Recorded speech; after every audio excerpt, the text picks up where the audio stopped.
brought to you by Candid. Candid dusting powder, 4 skin problems का एक expert solution. Candid dusting powder, हटा खुजली, लगा कैंडिड। पहले अमेरिका क्या कहता था, ईरान के हिस्से का आसमान पूरी तरह उसके कब्जे में है। आज ईरान दावा करता है कि यूएस हमने तुम्हारे 2 फाइटर जेट मार गिराए हैं, वो भी एक ही दिन में। और सबसे बड़ी बात, एक अमेरिकी पायलट ईरान में कहीं लापता हो गया है। अमेरिकी राष्ट्रपति डोनाल्ड ट्रंप ने भी इस घटना पर अपनी प्रतिक्रिया दी है। उन्होंने क्या कहा, आगे बताएंगे, पहले पूरा मामला समझ लेते हैं। घटना की शुरुआत होती है एक F-15E फाइटर जेट से, जो ईरान में मार गिराया जाता है। इस जेट में 2 पायलट सवार थे। कहा जा रहा है कि एक को किसी तरह रेस्क्यू कर लिया गया, लेकिन दूसरा अब भी गायब है।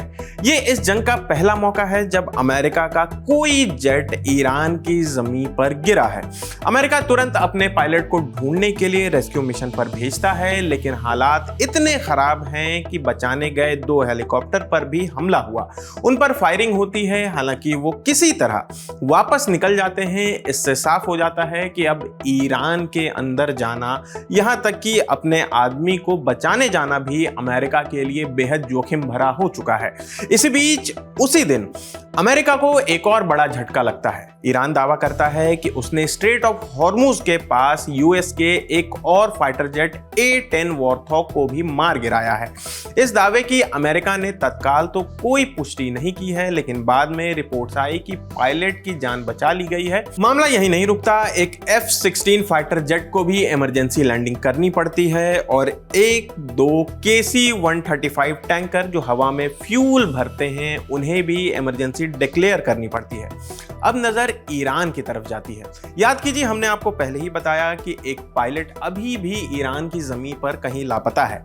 ईरान की रेवोल्यूशनरी गार्ड अब उस लापता पायलट की तलाश में जुट गई है।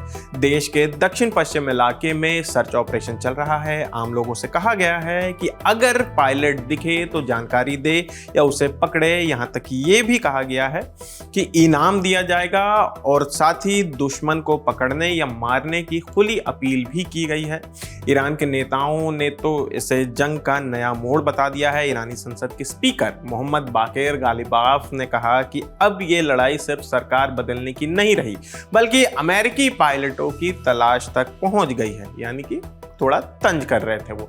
उधर अमेरिका में राष्ट्रपति डोनाल्ड ट्रंप को इस पूरे ऑपरेशन की हर अपडेट दी जा रही है, लेकिन जब उनसे पूछा गया कि क्या इन घटनाओं से बातचीत पर असर पड़ेगा जो अमेरिका क्लेम करता आया है, तो उन्होंने कहा कि ये जंग है, ऐसा होता है, यानी वे इसे कम करके दिखाने की कोशिश में नजर आए।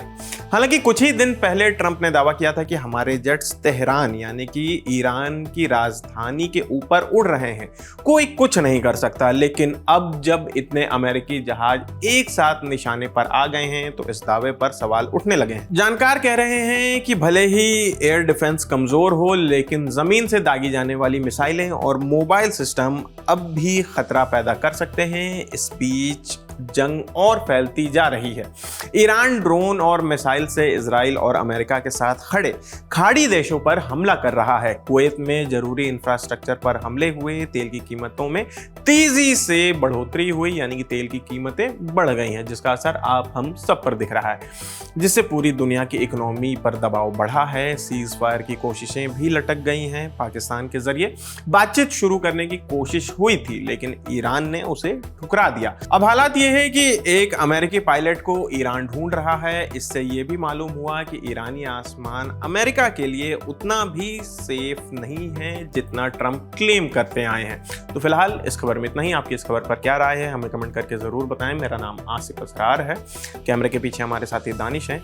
देखते रहिए दी ललन टॉप। शुक्रिया।